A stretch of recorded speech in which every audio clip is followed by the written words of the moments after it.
Hey boys and girls, Doug Childs here. It's Warriors and Wildmen. I'm flying solo. Yes, it's the solo edition. Today, Rich is out playing hooky, doing something. I hope it's not illegal. But I'm not entirely alone. I've got the Father, Son, and the Holy Spirit always with me, constantly with me, always telling me that I'm their special boy. And I also have my buddy and soon-to-be best-selling author, Albin Sadar. And he joins me for this special edition of Warriors and Wildmen. For those who are not hip to Albin's work, check it out. Previously, he was the on-camera sidekick and producer. He was the Ed McMahon to Eric Metaxas Johnny Carson. Albin was also the producer and writer for the Glenn Beck, there it is, Blaze TV program, also for FX Networks. And Albin's show that he wrote and produced in 1998 called The Pet Department, well, it won this thing called an Emmy. Can you say Emmy? And that's when the Emmys really meant something back then. Albin, welcome to Warriors and Wildmen. Yeah. Oh, it's so great to be here. By the way, I did not shave this morning. I thought it's Warriors and Wildmen. I want to be like Joshua and Gideon. I want to look mean and angry maybe, but in a good way, like in a loving, angry way. But here I am, shaved. Well, I appreciate that. And I'm sure all the girls out there love a freshly shaved man. But you never know nowadays. Some of them are looking for apocalyptic warlords, Albin, and I agree with them. I don't think that they would fare well in these be damned Biden days with evangelical tinkerpot. Yeah. Well, you know what, you take what you're dealt, right? You know, when you're dealt lemons, you know, the whole lemonade thing. By the way, I got to give a plug in before my book, your book, Lionhearted. You sent it to me. I sent you my new book, and I was reading parts of it to my lovely wife, Anne, and she and I were just laughing. Your phraseology is so very, very wonderful, good, and it was just great. I just love your new book. Of course, we're here to talk about my new book. And I got to give another plug to you about my book, Obvious, because I got 10 people I wanted to get a plug, you know, an endorsement for. You were the first one to return your plug for my book, and it's featured on the back of the book. And it was so incredible that I just love it. The book is Obvious, and you obviously sent me probably the second best, if not the best plug for the book. Yeah, I want for our audience that don't know Albin, and this is the first blush with him. I think I met you, man, back in 2019 in New York, right? Yeah, we met in the studio for the Eric Metaxas show, the TBN studio. That's where we first met. Yep, back in New York. Yeah, and Albin, I got to confess this: we're Christians, and it says that if we have sinful thoughts or do sinful acts, that we got to confess in order to get cleansed. I don't like a lot of Christians, man. I don't. And especially when I get around like the TV type of Christians. But dude, when I met you through Eric, I was like, this guy's a ball buster, and he's a happy warrior. He's a happy ball buster. And then I started reading your stuff, man, and then just listening to like you and Eric go back and forth on some of the shows. Like, I think I found a brother from another mother. This guy's a holy smart ass, just like I am. And he's an artist. And so boom, baby. And then your columns that we run on Clash Daily, when you pitch them over there to us, they're punchy. They're poignant. What's another P word? Yummy. They're on point. Yeah. If you love God and country. And dude, that's why, again, there's a lot of voices. I think yours is significant. And the book is Obvious, and congratulations on the book, and Lord, make it a bestseller.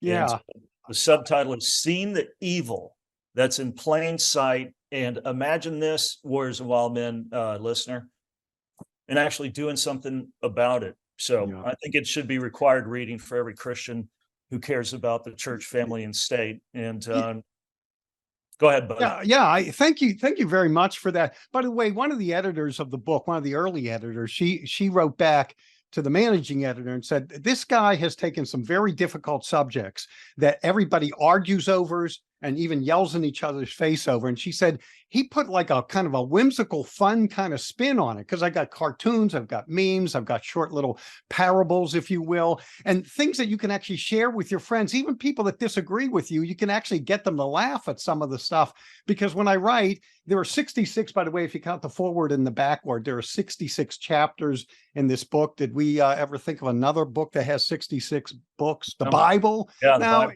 There you go. It's not quite that level, but you're going to have a lot of fun. The chapter's like 3 or 4 pages long. You can start in the middle, start at the end. A lot of fun stuff in it. And of course, Doug's right on the back of the book. You don't even have to open it up. You'll see Doug's endorsement. And there's a George Orwell quote that nails what's going on in America today, even though he wrote it in the late 1940s.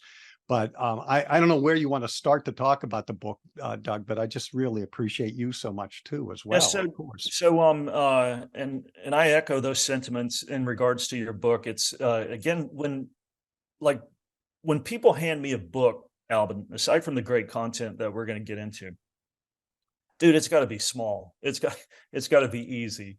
And it's not because I'm an Abbasadarian. It's like, I don't have time. I had this dude a couple of years ago, great guy, handed me like a book that he wrote. It's like 500 pages, something like that. And I was like, okay, thank you. And I put it down. It's like, I'll never read it. Like, I don't have the bandwidth in order to do that. Or if I do, I save it completely for the scripture. And yours is great. Cartoons, memes, in, out. It's got various topics on every kind of conceivable thing, that the Christian is facing in our crappy culture. And again, you kind of come in there with the Mary Poppins. So you got the substance, and then you got the 2 spoonful of sugar that helps that medicine go down. And so again, like a lot of books, man, it's just fluff. It's just like, oh, please. And it's, it's like, get to the point, get in, get out. And that's what's cool about your book. Obvious, again, seeing the evil that's in plain sight and doing something about it. Hey, so you have your crosshairs buried on the church, and I love it, man. You go after the politically correct, nutless, woke churches. Let me ask you a question. How is emasculated evangelicals crippling our country? Oh my goodness. You know what, the Christianity today, when we got that new Speaker of the House and how they went after the new Speaker of the House, and I was reading the comments, I don't know if it was on the Gateway Pundit or whatever, and they said, oh, Christianity Today, they need to change their name. And I'm thinking like, no, you know what, Christianity Today actually is, unfortunately, what Christianity is today. It gives in, it's woke, it cries, it weeps, it doesn't take the fight. In fact, one of the things, I haven't shared this anywhere else, but we used to do, and I think it's still being done on the Eric Metaxas show, the Ask Metaxas. And somebody asked me a question instead of Eric one day, and they said, what's the best part of working with Eric? What's the worst part? And I told them the best part, but the worst part, I said, was I feel like we're in the Alamo. Eric and I are in the Alamo together. We're out there, 8,000 Mexicans coming at us. There's, 361 of us. But the problem is, not only we are trying to fight the Mexicans, half of the people inside the Alamo are shooting at us or yelling at us. Don't shoot those people. Don't be nasty to those people. They just want what they want, And I'm like, that's the problem with the woke church. It's like they want to be so much like the world, and they want to be like, oh, New York Times, please say something nice about me. Yeah, I don't get it, man. And I think, Albin, it stems from there being zero fear of God. Most of them, want to be, Charisma Magazine's Playmate of the Month. They're fascinated. It's salvation egoism, as Bonhoeffer said, that had infected the church in Germany. And as you well know, being with Eric for many, many moons, that absolutely crippled and put the evangelicals on the sidelines of life, to where they're living in a flipping ghetto of ineffectiveness that, allowed for the craziest SOB known to mankind, Adolf Hitler, to take the reins of power and then begin to do his dirty deeds. And again, it goes back to the church. It's like, hey, little pastor, you're not going to say anything. And again, the subtitle of your book, it's Seen Evil That's in Plain Sight. Hello, they're not hiding it. Biden's not hiding it. His agenda, not hiding it. giving away America. Let the globalists, hijack it, opening the borders. And then Albin, just like you jackhammer in your book, Obvious, there's nary a peep from a lot of pastors. And you got to be thinking, if you're a congregant, it's like, can we have a sermon about, these various obvious crap that's cascading down? What do you say to the pastor, okay, that his congregation is getting their pocketbook hammered? They're seeing their nation invaded. We're seeing, the whole Middle East get lit. We're pouring billions of dollars into overseas wars, protecting their borders, while ours is more porous than Rosie O'Donnell's fishnet stockings after she tried to high step a barbed wire fence. And we're not doing anything about it, and the pastors don't address it. Yeah, I know. I have a great chapter in a book called Who Died and Made You Boss? And in there, I talk about how we, and unfortunately the pastors, and they filter it down, somebody tells them, now you're going to use this pronoun or that pronoun, and there are more than two sexes, and there were that, and they'll like, well, I guess they're the boss now. And when, in the schoolyard, when we were playing games or something, and somebody changed the rules because they wanted to win, one of the kids would say, who died and made you boss? There are certain things that are just that God foreordained. Okay, we cover them in the book. God foreordained them, and that's the way they are. And now some human being who you don't even know their name, they come along and say, you're going to do it this way. And you say, like, yes, I will. I will. I don't like it. Yeah. And it's, I think, correct me if I'm wrong, Albin, I think in like Deuteronomy, and then Proverbs, and then the book of Revelation, so the beginning, middle, and the end, that that Moses, Solomon, and Jesus say, if you add to my teaching, or if you take away from it, then these plagues or something like that will be added to you.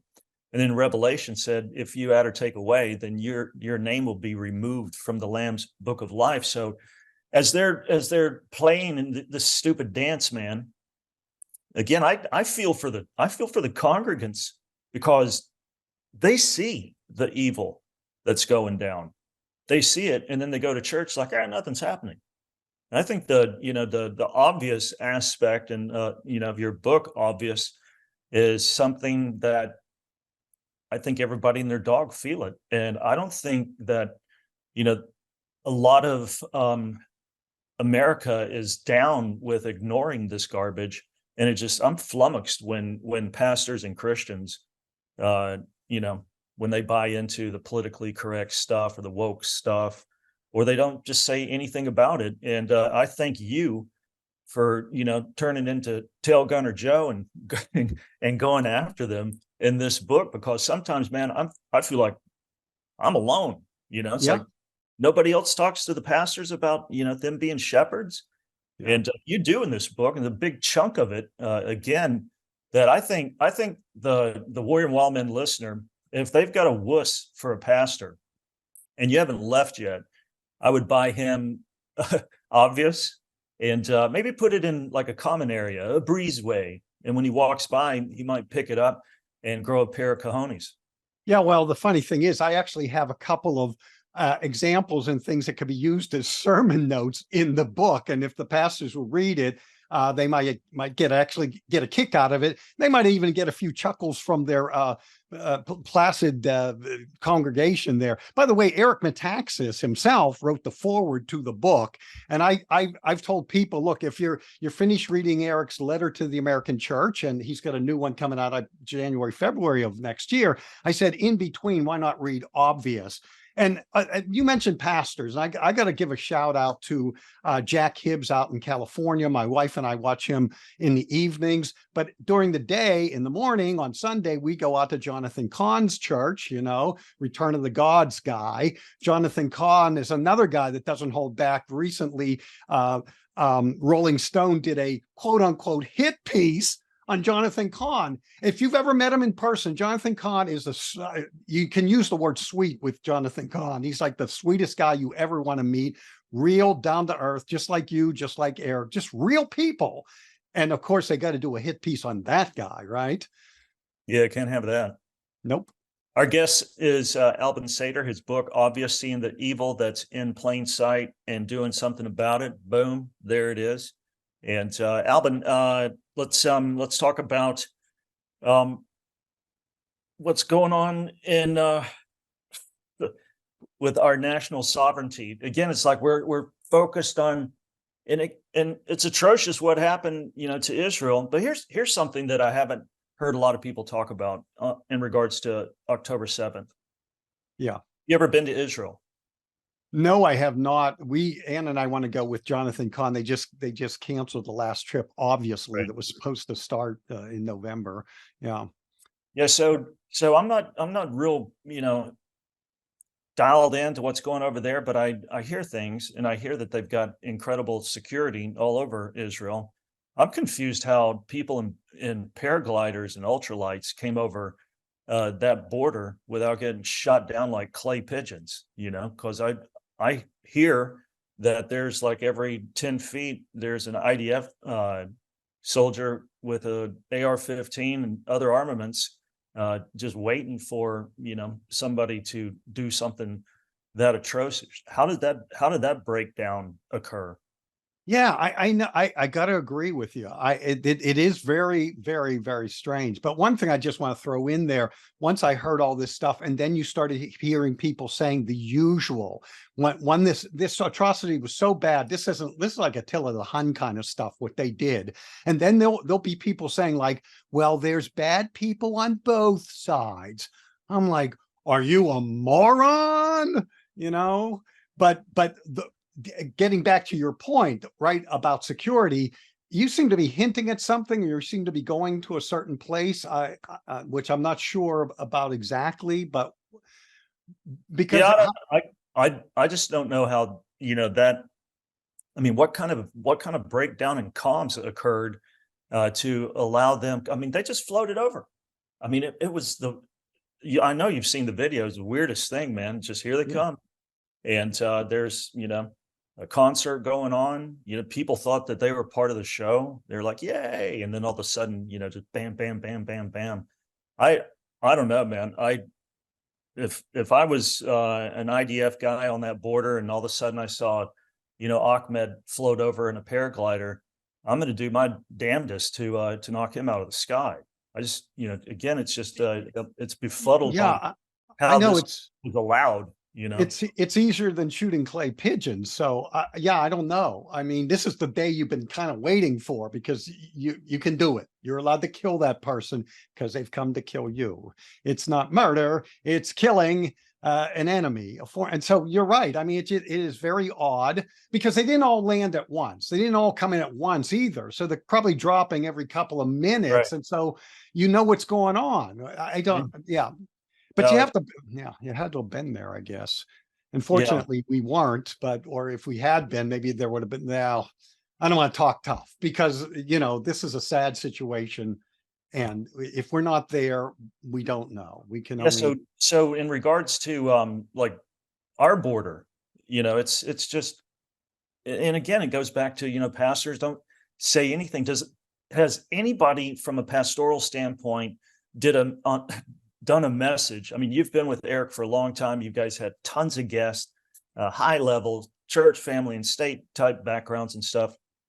And do you address it in the book about how our borders are righteous, how it's to be preserved, how it is to only let people that are merit based into the country, and how come a Christian can't cobble together a message that talks about having closed borders that lend to national security? I mean, that's a huge issue, and yet there's crickets from pulpits about these kind of topics. yeah. I mean, the Bible talks about borders. The Bible talks about having people come in and basically being screened. It's not just like everybody come in, do what you want. The thing that gets me, and I cover this too in the book, is when the pastors say this, and you're going to love this: we shouldn't be political. Okay. Now I put a little blurb in there about saying a statement like that, Christians shouldn't be political, is a political statement. And the word politics is a Greek word that means affairs of the city. So when Paul went to Mars Hill, and when the apostles went to the various cities, they were taking care, they were involved in the affairs of the cities. They were saying, consider this, just like when Jesus says, consider the lilies of the field. So even as a Christian, if somebody says something stupid at work, you can always say, did you ever consider this? And give them another viewpoint. Speak the truth in love. That's something I I cover these things in the book. There's a way to hit, to approach problems. Like when somebody says there are 42 sexes, okay, you can always say, did you ever consider this? Because I have a chapter, I love this chapter in the book. It's one of the early ones because you start with the basics. It's called There Are Two Sexes. And it's not called There Are Only Two Sexes, because there are only two sexes is like the devil saying, did God really say don't eat from that tree? It's like leaving some wiggle room. There's no wiggle room. There are two sexes. Don't eat from that tree. It's that simple. Yeah. Also, when I think of the Christians and the pastors in particular that you give a good lambasting in your book, Obvious. And again, it's seeing the evil that's in plain sight and doing something about it. Imagine that, folks. So here's the pastors like, oh, we don't want to get in politics. It's like, well, the Bible has 1st and 2nd Kings. That's kind of political, but anywho.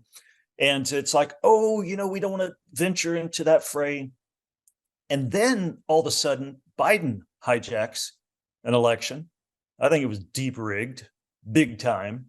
And there's no way that half-dead carrier pigeon for Marxist radical ideas, who hid in his basement, who had 6 people show up and sit in rings for his rally, that he garnered 12 million more votes than Donald Trump did, who got 10 million more votes than he did in 2016. But anywho, Albin, that's covered in the book by the whole last section is all about the election. Okay. Yes. Yeah. You'll see if and thank you for having the cojones to go there, because a lot of people won't do it. It's like, I'll get docked on Amazon, or if Zuckerberg sees it, then he's going to ban me for life. And so they just scrub it and they won't go there. And again, this is, what I dig about you in your book, Obvious, is that you go there. Because if you don't say anything, man, if I don't say anything, if the body of Christ doesn't say anything, then you're freaking complicit in allowing the evil. And I think James, Ezekiel, it's like all over the scripture. It's like, if you see something that's jacked up and you don't say anything, then guess what? Bam, I'm going to hold you responsible for it. You'll have blood on your hands. In Exodus, it was the law of liability and the bystander. It's like, if you see a man get his coat ripped off, or a donkey or his goat or whatever, and you don't, whistle blow, then guess what? Boom. Yeah. You have done what the thief has done. You're complicit. You've aided and abetted him. But again, going back to the pastor stuff, Albin, is can you imagine looking at your congregation and Biden has destroyed their income, that he's done all these draconian stuff with COVID, which you talk about in your book, which you guys really experienced the worst of it in New York City with the draconian lockdowns that occurred, up there and stuff. And then you look at your congregations, like, you really going to tell me with a straight face that politics doesn't matter and you are wise not to say anything? And we've got this hellion destroying our nation right now, and God knows what's going to occur between now and the election in 2024. I don't know how they do it, brother. Yeah, I'll tell you something. I think it was the government that came up with the phrase, if you see something, say something. So I put all that in the book. I've seen a lot, and I'm saying something about it. 2020 election. Well, a friend of mine, a good Christian guy, a very good Christian guy, he said to me, well, forget the 2020 election. We have to look toward the 2024 election. And I thought of saying to him, because it's kind of late, the moment has passed, but I was going to say, yeah, and 2024, when they do it again, they steal the 2024, you'll be saying, forget the 2024, let's go to 2028. And then in 2028, forget the 2028, we got to go to 2024. 2032. You know, you got to face it right now. You got to take a stand right now. Have things changed? Have they changed the whole voting situation, etc.? People have to say, look, that's it. You pulled the trick off. And when I was a sophomore in college, it was 1973. And it's the first time I saw something obvious when it came to the political and the national situation. You know what it was? It was Roe versus Wade. And I thought of myself before this as a great liberal. I'm a liberal guy. I'm just like all the other college students. I'm a liberal, blah, blah, blah, blah. And then when that happened, I said, wait a minute, this is obvious. We're talking about a human life here. We're not just talking about, a choice and it's this and that. We're talking about a human life. Why isn't the focus on this is a human life where you're looking in the wrong direction. This is a misdirection. And that's what happened with the 2020 election. I'm looking around. Look, the New York Times just announced that Biden won the election. I came up with like 12 reasons why it was obvious he didn't that day. I said, what's going on here? They did the trick. It's a trick. And they did it right in front of our eyes. Why are we sitting there saying like, oh, wow, well, wow, that was amazing. No, it's a trick. No, it wasn't a trick. That was amazing.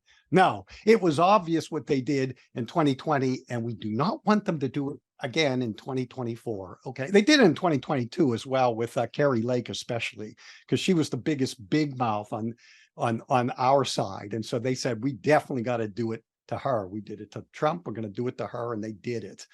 What's wild, if you don't parrot CNN's opinion on the election, then get ready to get canceled, because you and Eric, you hit it big time. And I think when you guys were challenging, the election results, that's when, and correct me if I'm wrong, that's when YouTube and everybody else said, adios to you guys. We're not going to have, any kind of clarity, anybody pointing out, the obvious 800-pound or 800-ton gorilla in the room. Is that when you guys got canceled?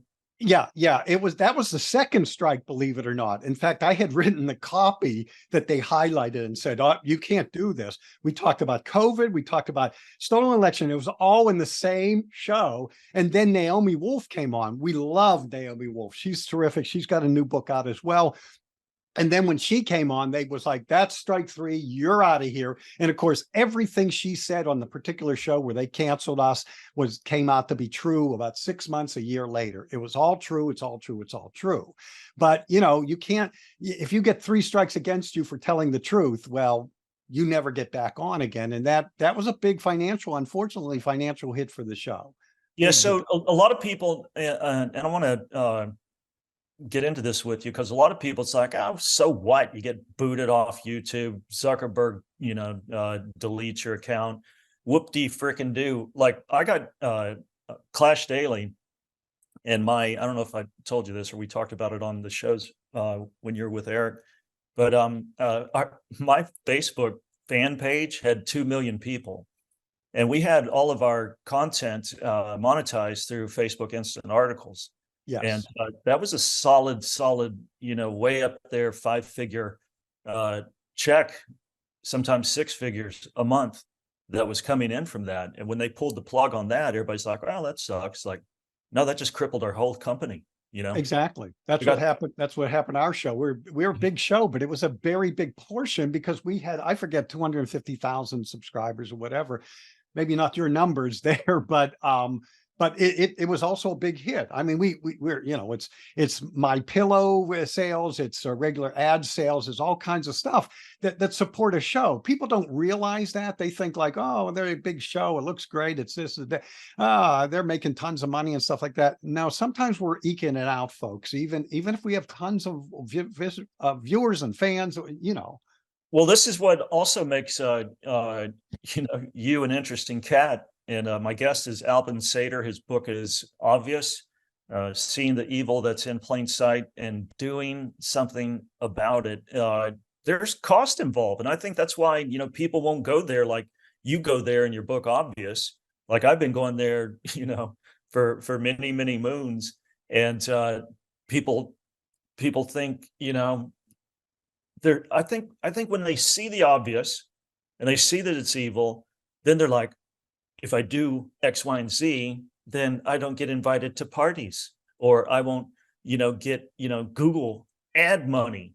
And and as they think this kind of junk, Albin, their testicles just go, wah, wah, wah, wah, wah. And the next thing they're up above the person's stomach, and then they're cowed for life. And so, that's the thing that, that the left, Satan, all of our enemies, foreign and domestic, that's what they're looking for, man. Yeah. And again, I dig and I thank you that you don't play that game. Yes, it's going to cost us. Yes, there's going to be a price to pay. I think, what was his name? Spider-Man, Superman? No, Jesus said, if you follow him, people are going to hate you. And if you say what I say in this adulterous, perverted generation, it's going to cost a pound of flesh.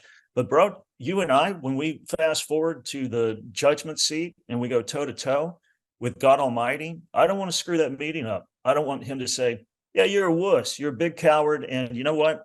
Because you're saved by grace, you can come in, but you're going to sit in those nosebleeds, way up there for the next, 100,000 years, because the VIP area, the green room in heaven, is for the illustrious, bold people who were despised on this planet, who were not great in the eyes of the woke church or culture, but they were great in God's eyes because they pointed out and addressed the obvious, and they let truth go forth, in a hostile environment, man. Look at the heroes in Hebrews chapter 11. But you know what, and I'm just realizing this now, I got to tell you, but probably the number one thing that has caused the evil to advance in this generation is self-censorship.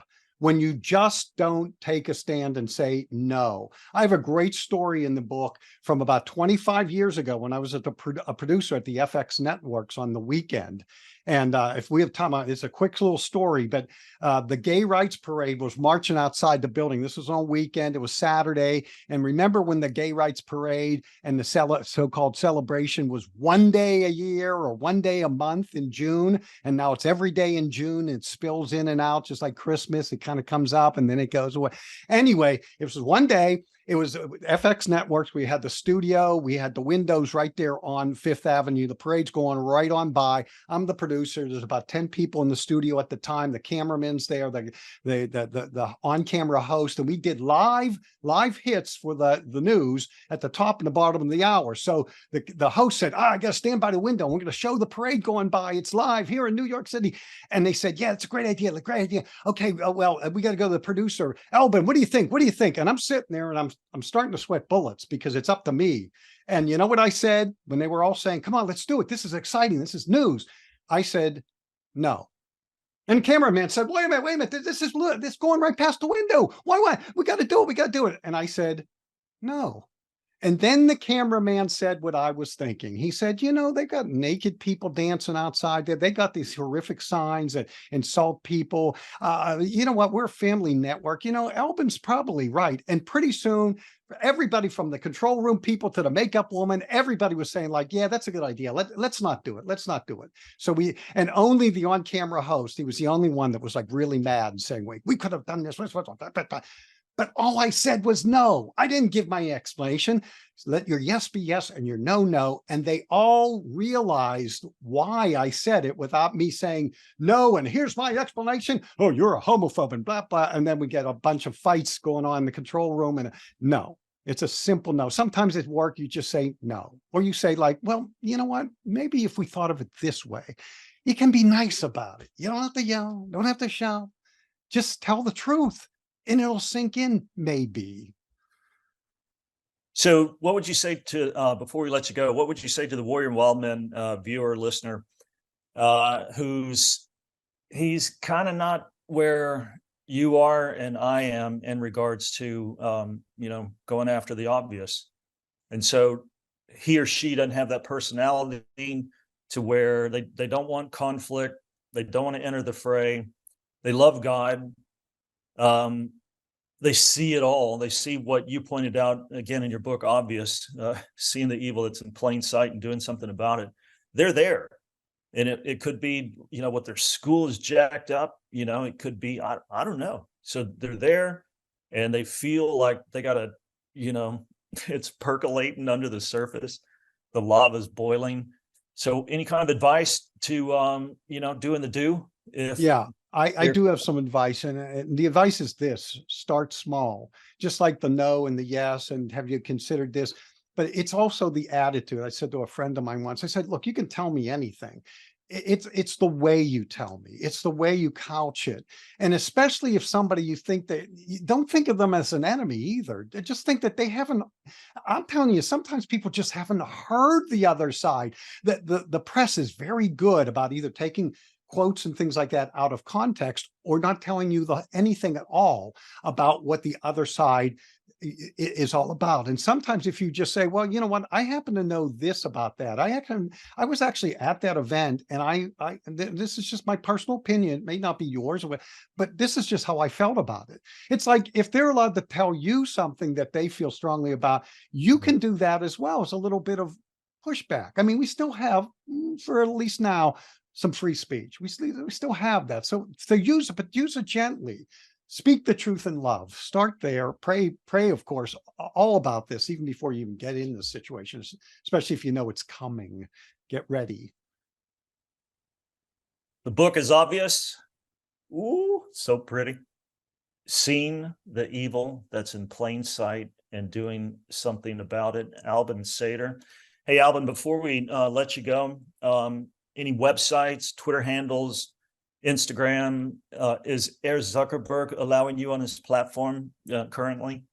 Yeah, you know what? I'm such an old-fashioned guy. One thing you could do, if you go to slycraft.us, you'll see my children's books, because I'm actually a family and children's entertainment guy. So I have a whole series of children's books from Simon and Schuster called Hamster Homes. But if you go to Amazon.com and put in my name, Albin Sadar, obvious. What's really funny is my book will come up, and that's where I really like the sales to go, through Amazon or Barnes and Noble. But my book will come up, and right underneath it, apparently, is a brand of underwear called Obvious. So if you're a tough guy, you buy the book, you buy the brand of underwear called Obvious, and you sit in your underwear and you drink your coffee out of the mug, and you read Obvious in your Obvious underwear. Dude, I should get a piece of that underwear, by the way. Yeah, that's some redneck stuff, man. I haven't read a book in my underwear in a long time. And are they cool underwear? Is it briefs? Is it boxer? You know what? I didn't stare too long, because it's not my thing, as the kids say.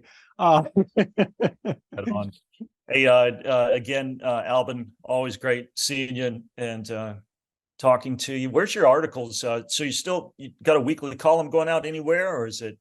No, I was writing for a long time for American Thinker, American Greatness, and Stream.org, John Zmirek's outlet there. I haven't written in a while yet, because I was so concentrated on getting the book out. Right. Yeah. But I'm going to get back to it soon enough, I think. Pretty soon, I want to talk a little bit more about some new stuff that would go into more obvious. And by the way, a shout out to Post Hill Press. I love Post Hill Press. They had the guts to publish Obvious. So thank you, Post Hill Press. No, again, a lot of people, they don't understand, you know, the gun that publishers are under, you know, whether it's in music, whether it's in, you know, literature, books, all that kind of stuff. The woke mob, which is an infinitesimal mob compared to the people that, you know, love God and country, good old meat and potato folks from the flyover states, but they're pressured, you know, by, again, you know, these how can I put this, Albin, in Christian love, jackanapes that are forcing their agenda upon people of traditional values and common sense. Yeah. But there's about 10% of them. If 10% of us would push back, I think you'd see a little flip there. I think you'd see something go really well. Yeah. And again, I think your book goads it. And so we got Christmas coming up. Warriors and Wildmen. Get some books. Get Lionhearted. My book. Get Obvious. Boom. Stick them in a stocking. You know. Here it is, right here. Companion pieces, right here. That's beautiful, man. That's a thing of beauty. And buy 5 extra copies for your buddies. It could save their life, and it will definitely invigorate their soul. Again, Albin's book, Obvious. Can you see that, folks? Go to Amazon.com, click your mouse, melt your plastic, and always stay rowdy.